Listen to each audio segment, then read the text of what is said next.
യുഎഇയിലെ ഷാർജയിൽ വിവിധയിടങ്ങളിൽ കനത്ത മഴയും ആലിപ്പഴ വർഷവും. അൽമലീഹ റോഡിൽ ഉൾപ്പെടെ മഴ പെയ്തു. അടുത്ത 3 ദിവസം മഴ തുടരുമെന്നാണ് മുന്നറിയിപ്പ്.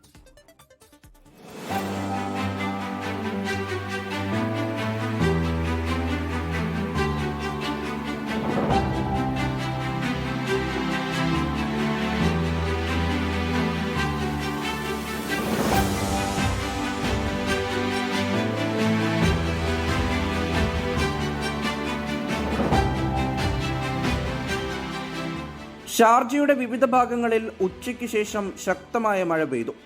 ഖോർഫക്കാൻ റോഡ് എന്നിവിടങ്ങളിലാണ് കനത്ത മഴ പെയ്തത്. ആലിപ്പഴ വർഷത്തിന്റെ ദൃശ്യങ്ങളും പുറത്തു വന്നു. കിഴക്കുനിന്നുള്ള ഉപരിതല ന്യൂനമർദ്ദത്തിന്റെ വ്യാപനമാണ് മഴയ്ക്ക് കാരണം. 3 ദിവസം കൂടി ഒറ്റപ്പെട്ട ഇടങ്ങളിൽ ശക്തമായ മഴയുണ്ടാകുമെന്ന് ദേശീയ കാലാവസ്ഥാ കേന്ദ്രം വ്യക്തമാക്കി. അല്ലൈൻ, ഹത്ത തുടങ്ങിയ മേഖലകളിലാണ് മഴയ്ക്ക് കൂടുതൽ സാധ്യതയെന്നും കാലാവസ്ഥാ കേന്ദ്രം അറിയിച്ചു. മണിക്കൂറിൽ 40 കിലോമീറ്റർ വരെ വേഗത്തിൽ തെക്ക് കിഴക്കൻ കാറ്റ് വീശാനും സാധ്യതയുണ്ട്.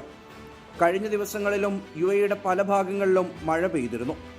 വ്യാഴാഴ്ചയ്ക്ക് ശേഷം ആകാശം തെളിയുകയും മഴയുടെ സാധ്യത കുറയുകയും ചെയ്യും. അതേസമയം രാജ്യത്ത് കൃത്രിമ മഴ പെയ്യിക്കാനുള്ള ക്ലൗഡ് സീഡിംഗ് വിപുലമാക്കിയിട്ടുണ്ട്. ഈ വർഷം ഇതുവരെ 110 ക്ലൗഡ് സീഡിംഗ് ദൗത്യങ്ങൾ വിജയകരമായി നടത്തിയിട്ടുണ്ട്.